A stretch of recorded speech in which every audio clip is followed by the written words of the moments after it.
ઓમ શાંતિ. આજે આપણે એક એવી પ્રેરણાદાયક આધ્યાત્મિક વાર્તા સાંભળીશું જેના પરથી આપણને વિશેષ પ્રેરણા મળે છે. એક વ્યક્તિ હતો જેને ધન ભેગું કરવાનો બહુ શોખ હતો. એ થોડુંક ધન ભેગું થાય એટલે સોના મોહર ખરીદી અને એક ઘડો રાખેલો હતો. એ ઘડામાં મૂકી દે. એવી રીતે ભેગું કરતા કરતા એની પાસે એક આખો ઘડો ભરીને સોનામોરો થઈ ગઈ. એને એ વાતની એટલી બધી ખુશી હતી કે મારી પાસે આટલું ધન છે, અને એણે એ ધનને સુરક્ષિત રાખવા માટે એક એવી જગ્યા શોધી કાઢી કે જ્યાં કોઈને શંકા ન જાય. એણે શું કર્યું, એના ઘરની પાછળ જ વાડો હતો, અને એ વાડામાં એક ખાડો કરી અને એ ઘડો જે હતો સોનામોરોથી ભરેલો એ એમાં મૂકી દીધો, અને એની ઉપર એક મોટો પથ્થર મૂકી પાછી માટી વાળી દીધી. હવે ઘરનું પાછલું બારણું એ વાડામાં પડતું હતું, એટલે એણે એ કામ સરળતાથી કરી દીધું. અને એ વ્યક્તિ રોજ શું કરે, એ સોનામોરોના ઘડાને કાઢે, માટી આગી પાછી કરે, પાછો પેલો પથ્થર કાઢી લે, અને પછી પેલો ઘડો બહાર કાઢે, અને પછી એ સોનામોરો ગણે, અને એ ગણી અને ફરી પાછી એમાં મૂકી અને પાછી એને અંદરમાં ખાડામાં મૂકી દે, પાછો ઉપર પથ્થર મૂકી પાછી માટી કરી દે. આવી પ્રક્રિયા એની રોજ રોજ ચાલતી. એને એ વાતની ખુશી થતી કે મારી જોડે કેટલું બધું ધન છે, અને એ ધનની ખુશીમાં એ રોજ રોજ એવી રીતે ગણવા જતો. હવે થયું એવું કે એકવાર એક ચોર જોઈ જાય છે. કોઈ મકાનમાં ચોરી કરવા ચડ્યો હશે આજુબાજુના, અને ચોરની નજર આ વાડા પર પડે છે. જ્યારે રાતના સમયે આ વ્યક્તિ પોતાના વાડામાં જાય છે અને માટી આગી પાછી કરે છે, તો એ ઉપર ગેલેરીમાંથી ચોર જોઈ રહ્યો હોય છે કે આ માણસ શું કરે છે. ચોરે જોયું કે આ ભાઈ તો માટી આગી પાછી કરી, એમાંથી એક પથ્થર કાઢ્યો, પછી એક ઘડો કાઢ્યો, પછી એક ઘડામાં જે બધું હતું એ બધું બહાર કાઢ્યું, સોનામોરો, અને પાછી અંદર ગણી ગણીને પાછી અંદર મૂકી દીધી. ચોરને થયું કે હવે કાલે આ ઘરનો વારો. બીજા દિવસે એવું જ થયું. ચોર તો એ ઘરે આવ્યો અને એ બધું ધન લઈ અને જતો રહ્યો. પણ ચોર બહુ હોશિયાર હતો. એણે જોયું હતું કે એ વ્યક્તિ એક એક વસ્તુ ગણતો હોય છે ને મૂકતો હોય છે, એટલે એને ખબર પડી ગઈ કે આમાં કંઈક છે. તો એને શું કર્યું કે જયારે ચોરી કરવા આવ્યો ને ત્યારે એક કોથળી ભરીને કાંકરા લઈને આવ્યો હતો, અને જ્યારે સોનામોરો કાઢી એણે તો શું કર્યું, એ કોથળીના કાંકરા જે છે ઠલવી દીધા સાઈડમાં, અને બધી સોનામોરો અંદર કોથળામાં ભરી લીધી, એ કોથળી જે લઈને આવ્યો તેમાં. અને એ જે કોથળીના જે કાંકરા હતા એ બધા એણે આમાં ભરી દીધા, જે ઘડો હતો. હવે એણે પણ એવું જ કર્યું ચોરે, કારણ કે એણે જોયું હતું કે પેલા વ્યક્તિએ પથ્થર મૂક્યો, પછી પાછી ઉપર માટી વાળી દીધી, તો એણે પણ એ જ રીતે કર્યું. ઉપર પથ્થર મૂકી પાછી માટી વાળી દીધી, અને ચોર સોનામોરો લઈને જતો રહ્યો. હવે પેલા વ્યક્તિને તો આ ખબર જ નથી. એ તો રોજની દિનચર્યા પ્રમાણે આવે છે અને વાડામાં માટી આગી કરે છે, અંદરથી પથ્થર કાઢે છે, અને પેલો ઘડો બહાર કાઢે છે સોનામોરો ગણવા માટે. હવે જ્યારે એ ઘડો કાઢે છે, ઘડાનું ઢાંકણ ખોલે છે તો જોવે છે કે આમાં તો કાંકરા છે. આગલા દિવસ સુધી સોનામોરો હતી, આજે શું થઈ ગયું, એમાં કાંકરા થઈ ગયા.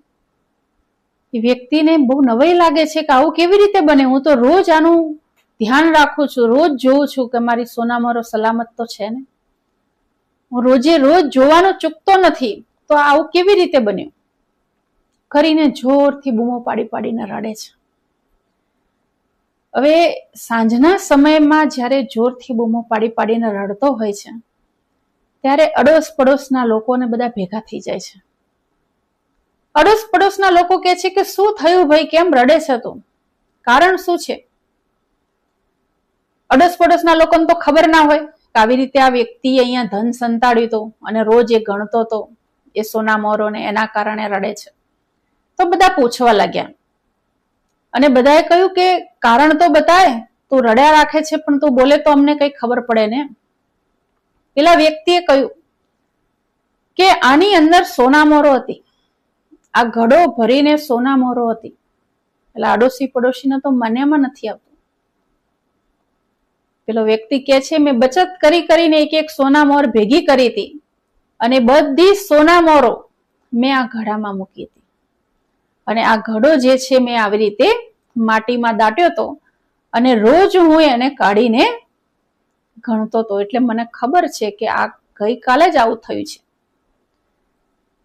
પડોશમાં એક નટખટ પડોશી હતો. એને કહ્યું કે તને ખબર છે કે કાલ સુધી હતી? એટલે કે હા, મને ખબર છે ને. પેલો પડોશી પૂછે છે કે કેવી રીતે ખબર છે તને કે કાલ સુધી હતી? એટલે પેલો જે વ્યક્તિ જે છે જેની સોના મોરો ચોરી થઈ ગઈ છે એ કહે છે કે કાલે જ મેં કાઢીને ગણી હતી અને હું રોજે રોજ, આ મારો નિત્યક્રમ હતો કે રોજ સાંજે હું ફ્રી થઉં ત્યારે માટી આગી કરી એ પથ્થર કાઢી અને એ ઘડો બહાર કાઢતો અને સોના મોરો ગણીને પાછી મૂકી દેતો હતો. એટલી જ હતી જેટલી મેં સોના મોરો મૂકી હતી એટલી જ હતી અને કાલે જ મારી સોના મોરો કોઈ લઈ ગયું છે. પેલો પડોશી કે છે ચોક્કસ ગણતરી બરોબર હતી? તો કે હા, બરોબર હતી. તો પેલો પડોશી કે છે કે એમાં દુઃખી થવાની શું વાત છે? પેલા વ્યક્તિને આશ્ચર્ય લાગે છે કે મારી આટલી બધી સોના મોરો ખોવાઈ ગઈ અને આ વ્યક્તિ એવું કે છે કે દુઃખી થવાની શું વાત છે? તો કે છે કે જો ભાઈ, હું તને એક વસ્તુ બતાવું. તે આટલી બધી સોના મોરો ભેગી કરી હતી, તો શું કરતો હતો? રોજ કાઢતો તો, ગણતો તો ને પાછી મૂકી દેતો તો ને? કે હા. તો હવે અંદરમાં શું છે કે?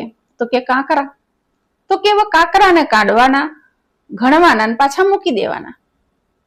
તારો તો ગણવાથી જ મતલબ છે ને, એને તારે વાપરવાનું તો છે નહીં. તો સોના મોર હોય કે કાંકરા હોય, શું ફરક પડે? અને આ નાનકડી વાર્તા આપણને બહુ મોટી પ્રેરણા આપે છે કે આપણી પાસે જેટલું છે એટલું આપણે ઉપયોગમાં લાવ્યા છીએ. અહીંયા તો ધનનું જ ખાલી ઉદાહરણ છે. ફક્ત ધનની વાત નથી, પરંતુ તમારું તન, મન, ધન, સમય, સંકલ્પ, તમારી વિશેષતાઓ, તમારી યોગ્યતાઓ કે તમને જે પણ પ્રભુએ આપ્યું છે એ બધું તમારી પાસે છે. એ તમે ગણો તો છો કે મારી પાસે આ છે, મારી પાસે આ છે. એનો તમે ઉપયોગ કેટલું કર્યું છે? જેમ પેલા વ્યક્તિએ ખૂબ સરળતાથી અને બહુ સચોટ કહ્યું કે જો તારે ખાલી ગણીને જ મૂકવાનું છે તો તું કાંકરા ગણે કે સોના મોરો ગણે, શું ફરક પડે? આપણા બધાની સાથે પણ ક્યાંક આવું જ તો નથી થતું ને. આપણે વિચારા રાખીએ છીએ કે આપણી જોડે આમ છે, તેમ છે, આપણે તો આટલા યોગ્ય છીએ, આપણે આવા છીએ, પરંતુ આપણે કેટલા લોકોના કામમાં આવ્યા? કેટલા માટે આપણે સારું વિચાર્યું? જો આપણે એ ઉપયોગમાં લાવીએ છીએ તો કામનું છે. બાકી મૂક્યું રાખી છે તો એ ગણવા બરોબર જ છે. ખાલી ગણતરી કરીએ છીએ કે આપણી પાસે આટલું છે. એ ધન હોય, વિશેષતાઓ હોય, યોગ્યતાઓ હોય, એમનું એમ જ રહે છે અને આપણે તો એક દિવસ દુનિયામાંથી ચાલ્યા જઈએ છીએ. તો પરમાત્મા પણ કહે છે કે તમારી પાસે જે પણ છે એનો તમે ઉપયોગ કેટલો કરો છો એ બહુ મહત્વનું છે. કેટલું એના કરતા એનો ઉપયોગ કેટલો કરો છો. ભલે થોડું છે, પરંતુ થોડામાં થોડો ઉપયોગ કર્યો છે. ઘણાની પાસે ઘણું છે, પરંતુ ઘણામાં એમને થોડો પણ ઉપયોગ નથી કર્યો. તો મહત્વનું એ છે કે આપણે ઉપયોગ કેટલો કરીએ છીએ. તો આપણે પણ આ એક વ્યક્તિ પાસેથી કંઈક શીખવા જેવું છે. એણે બચત કરી, સોના મોરો ભેગી કરી. ચલો, એનો ખૂબ પુરુષાર્થ કહેવાય. પુરુષાર્થ વગર તો સોના મોરો ભેગી ના થાય. પરંતુ ભેગી કર્યા પછી એણે શું કર્યું? એણે એનો ઉપયોગ ન કર્યો. ઉપયોગ કર્યો પણ એક જ વાતમાં, ગણતરી કરવામાં. રોજ કાઢવાની, ગણવાની અને મૂકવાની. ક્યાંક આપણે પણ એવું તો નથી કરતા ને? આપણી અંદર ઘણું બધું પ્રભુએ આપેલું છે, ખાલી ગણતરી કર્યા રાખીએ છીએ કે મારી પાસે આમ છે, આમ છે, પરંતુ એનો ઉપયોગ કેટલો કરીએ છીએ એ બહુ મહત્વનું છે. તો આવો આપણે બધા પણ આ નાનકડી વાર્તા પરથી કંઈક પ્રેરણા લઈએ અને આપણા જીવનમાં કંઈક શ્રેષ્ઠ સંકલ્પ કરીએ કે પ્રભુએ આપણને જે પણ આપ્યું છે એ આપણે થોડુંક બીજા માટે પણ વાપરીએ.